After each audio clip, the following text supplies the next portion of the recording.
तब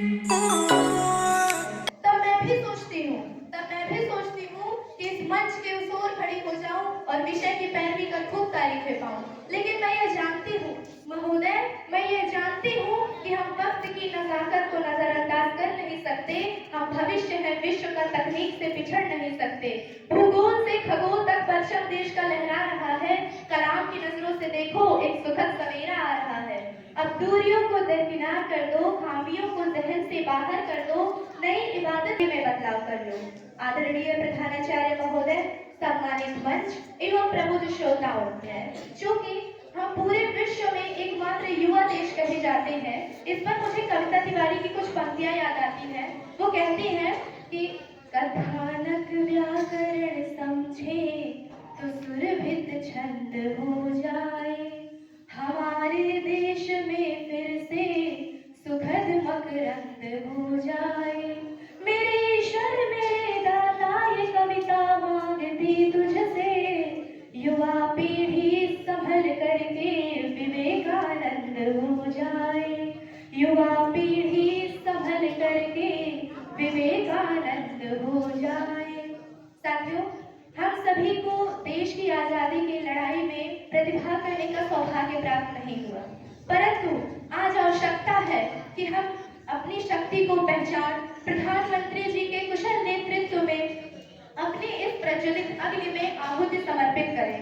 क्योंकि स्वामी विवेकानंद जी, जो हमारे प्रेरणा स्रोत कहे जाते हैं, उन्होंने कहा था कि यदि मुझे 100 ऊर्जावान युवा मिल जाए तो मैं इस देश की दशा और दिशा दोनों बदल के रख दूंगा। और वैसे हम तो 60 करोड़ हैं, अब हमें क्या कठिनाई है? हमें बस आवश्यकता है जामवंत की भूमिका निभाने वाले ऐसे मंचों की, जो युवाओं से यह कह सके, कौन सुकाज कठिन जग माही, जो नहीं होत तात तुम ताहे। बस आवश्यकता है कि अपने अंदर की शक्ति पहचान कर कि हम क्या कर सकते हैं। जैसे कि जिस भी युवा को आध्यात्म का ज्ञान हो, वो धर्म का प्रचार करे। जो शास्त्रों में परिपक्व युवा आगे बढ़कर सरोजनी नायडू बनकर भारतीय संस्कृति को विदेश में परिचित्रित करे। जो युवा तकनीक जानता हो, वो अब्दुल कलाम बने। नीट IIT से पढ़ा हुआ छात्र इस नासा के लिए नहीं, अभी तो इसरो के लिए काम करे। हम क्रिकेट, कबड्डी, हॉकी खेलें तो भारत के लिए खेलें। रचनाएं ऐसी की जाए कि साहित्य का नोबेल भारत को प्राप्त हो। हम शिष्टाचार यूं अपनाएं कि जापान से पहले भारत का नाम हो। पर्यावरण संरक्षण से लेकर अतिथि देवो भव की महान परंपरा को जागृत करना आवश्यक है।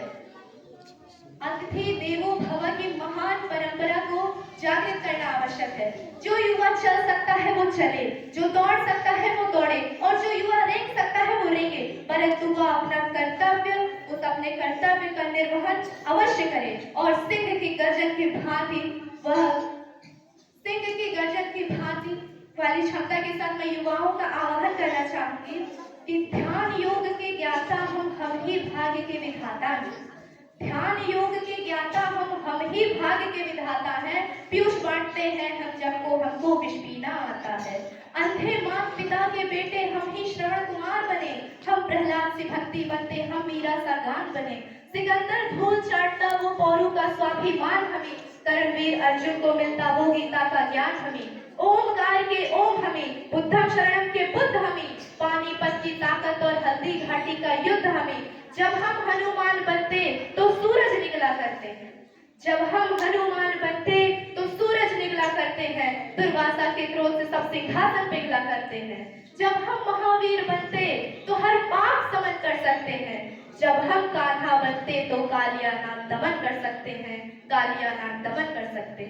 इसी के साथ मैं अपनी वाणी को विराम देने से पहले युवाओं का पुनः आह्वान करना चाहूंगी कि उठो जवान देश की वसुंधरा पुकारती, उठो जवान देश की वसुंधरा पुकारती, ये देश है पुकारता, पुकारती माँ भारती। धन्यवाद। जय हिंद, जय भारत।